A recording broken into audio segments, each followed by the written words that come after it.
Hello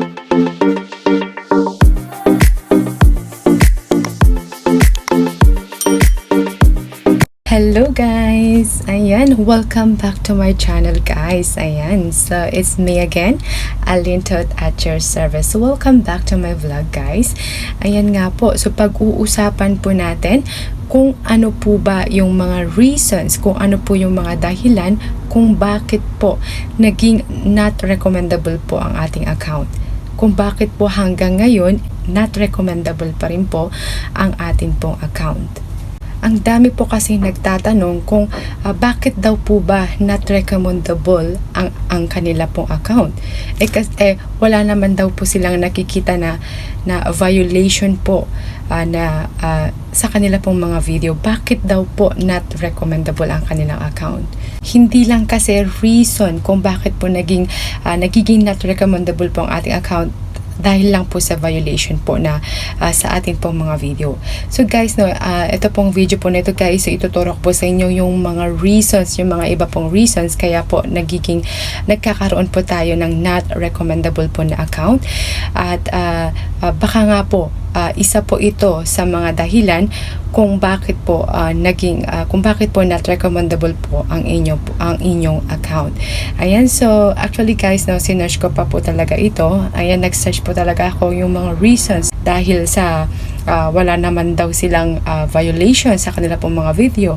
Bakit not recommendable pa rin ang kanilang account?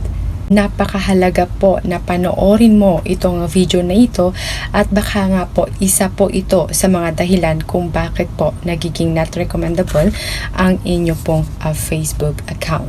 Ayan, so dito nga po guys, ayan, so why my Facebook page is not recommendable. So there could be several reasons why your Facebook page or your profile may not be recommendable.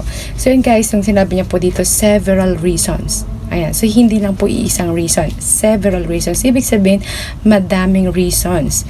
Etong ibinigay po niya kung bakit po hindi po tayo nagiging not recommendable. So here are some common factors that might contribute to this. Okay, so number one, so incomplete or inaccurate information.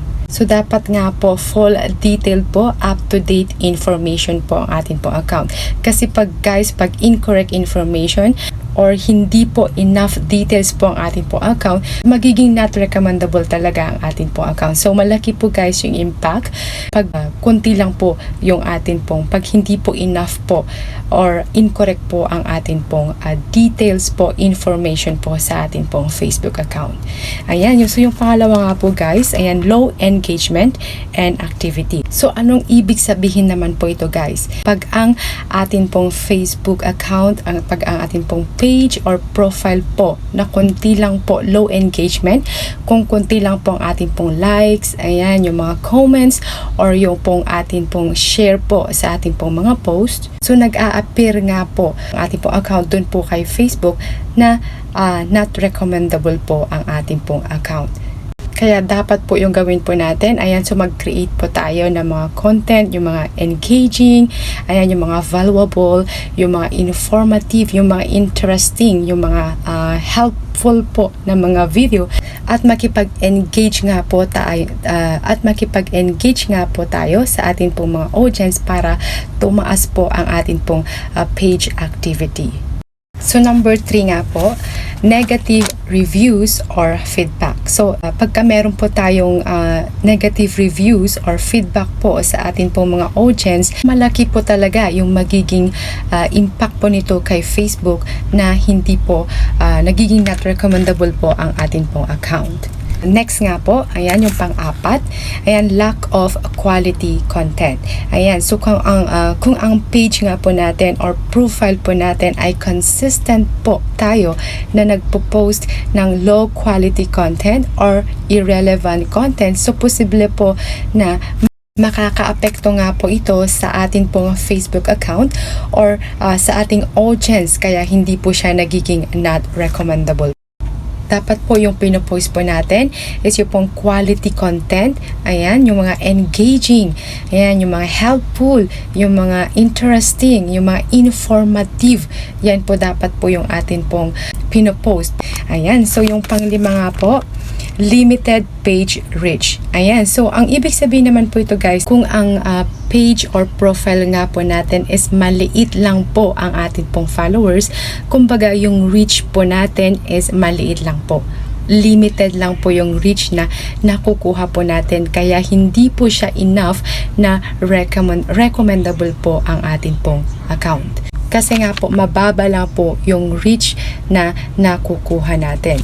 Kaya ang dapat nating gawin para lumago or lumawak po ang atin pong account, Facebook account, at para na rin po ma-wide at para maging visible sa atin pong wider audience, ang atin pong account ay dapat po mag-post po tayo ng mga like yung mga content po, yung mga viral video, yung bang nauuso ngayon na mga content ngayon na kung saan magkakaroon po ng interest ang atin pong audience.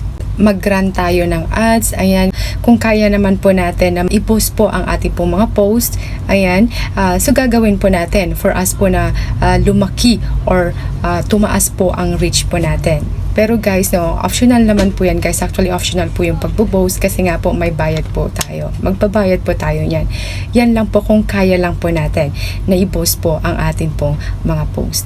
At yan guys, kung meron din po tayo na, I suggest po na i-cross post po natin or pwede po nating i-cross post ang ating pong mga content into other groups. Ayan, kung meron po kayong groups. Ayan, so malaking tulong po rin po yan guys para lumaki po, para tumaas po ang reach po natin.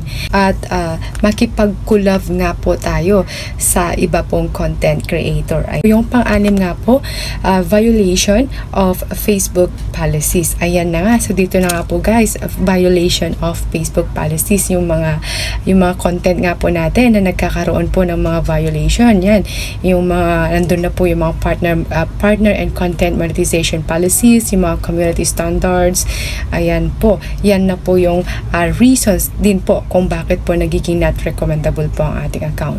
So number 7 na nga po tayo, lack of branding or visual appeal. Ayan, so make sure po natin na yung inilalagay po natin na tipong Facebook profile ay maayos po. Kahit po sa atin pong cover po to, na maging consistent po tayo kung ano po yung ginagawa po natin. So halimbawa po guys, so dapat po nag-a-appear po doon or makikita po doon na tayo po ay trustworthy or professional. Kasi kung hindi naman po maayos yung inilagay po natin or hindi naman po paniwala, hindi naman po trustworthy, so yung chance po natin, yung recommendability chance po natin bababa po talaga. Ayan, so yung panghuli na nga po tayo, ito pong limited page activity. Pag ang account nga po natin is hindi na po tayo nagpo-post, hindi na po tayo nagkikipag-engage po sa atin pong audience, talaga pong magiging not recommendable po talaga ang atin pong Facebook account. So yung gagawin po natin guys, na dapat po consistent pa rin po yung pag-upload po natin ng atin pong mga video, and at the same time po yung pakikipag-engage po natin sa atin pong mga audience.